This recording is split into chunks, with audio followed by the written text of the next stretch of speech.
உயிர்த்தெழுந்த இயேசு கிறிஸ்துவின் வல்லமை ஊழியங்கள் வழங்கும் வசனப் பெட்டகம். இயேசுவே கர்த்தர். இயேசுவையே தேவன் ஆண்டவரும் கிறிஸ்துவுமாக்கினார்.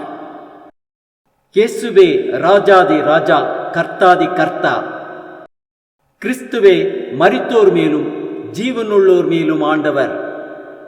கிறிஸ்துவே போதகரும் ஆண்டவருமாயிருக்கிறார்.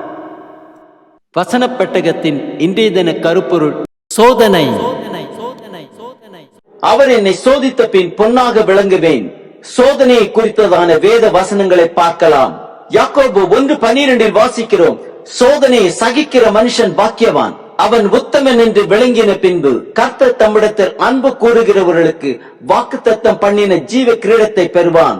1 பேதுரு 1:7 வாசிக்கிறோம், அழிந்து போகிற பொன் அக்னியினாலே சோதிக்கப்படும், அதை பார்க்கிலும் அதிக விலையேற பெற்றதாயிருக்கிற உங்கள் விசுவாசம் சோதிக்கப்பட்டு இயேசு கிறிஸ்து வெளிப்படும் பொழுது உங்களுக்கு புகழ்ச்சியும் கனமும் மகிமையும் உண்டாக காணப்படும். சகரியா 13:9 வாசிக்கிறோம், அந்த 3ஆம் பங்கை நான் அக்னிக்குட்பட பண்ணி வெள்ளியை உருக்குகிறது போல அவர்களை உருக்கி பொன்னை புடமிடுகிறது போல அவர்களை புடமிடுவேன்.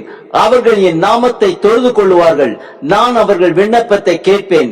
இது என் ஜனம் என்று நான் சொல்வேன், கர்த்தர் என் தேவன் என்று அவர்கள் சொல்லுவார்கள். யாக்கோபு 1:2-3-4 வாசிக்கிறோம், என் சகோதரரே, நீங்கள் பலவிதமான சோதனைகளில் அகப்படும் பொழுது உங்கள் விசுவாசத்தின் பரீட்சையானது பொறுமையை உண்டாக்கும் என்று அறிந்து அதை மிகுந்த சந்தோஷமாக எண்ணுங்கள்.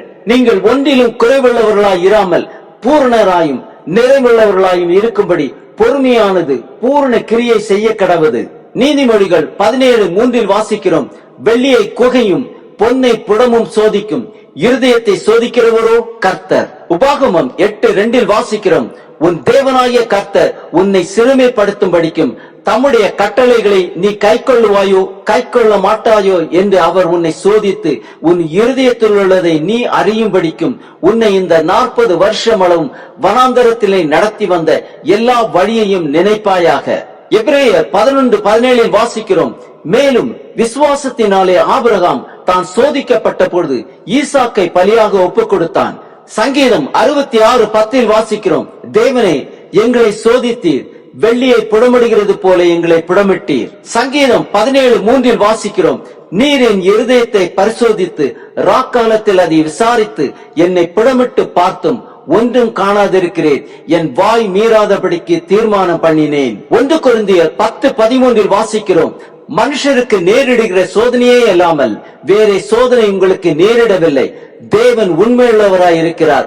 உங்கள் திராணிக்கு மேலாக நீங்கள் சோதிக்கப்படுகிறதற்கு அவர் இடம் கொடாமல் சோதனையை தாங்கத்தக்கதாக சோதனையோடு கூட அதற்கு தப்பிக்கொள்ளும்படியான போக்கையும் உண்டாக்குவார். சங்கீதம் 11:5 வாசிக்கிறோம், கர்த்தர் நீதிமானை சோதித்தருகிறார், துன்மார்க்கனையும் கொடுமையில் பிரியமுள்ளவனையும் அவருடைய உள்ளம் வெறுக்கிறது. யாத்திரையாகமம் 20:20 வாசிக்கிறோம், மோசே ஜனங்களை நோக்கி, பயப்படாதிருங்கள், உங்களை சோதிப்பதற்காகவும் நீங்கள் பாவம் செய்யாதபடிக்கு தம்மை பற்றும் பயம் உங்கள் முகத்திற்கு முன்பாக இருப்பதற்காகவும் தேவன் எழுந்தருளினார் என்றான். ஆம், கர்த்தர் நீதிமானை சோதித்தருகிறார். உத்தமன் என்று விளங்கின பின்பு கர்த்தர் வாக்குத்தத்தம் பண்ணின ஜீவ கிரீடத்தை பெற்றுக் கொள்வோம்.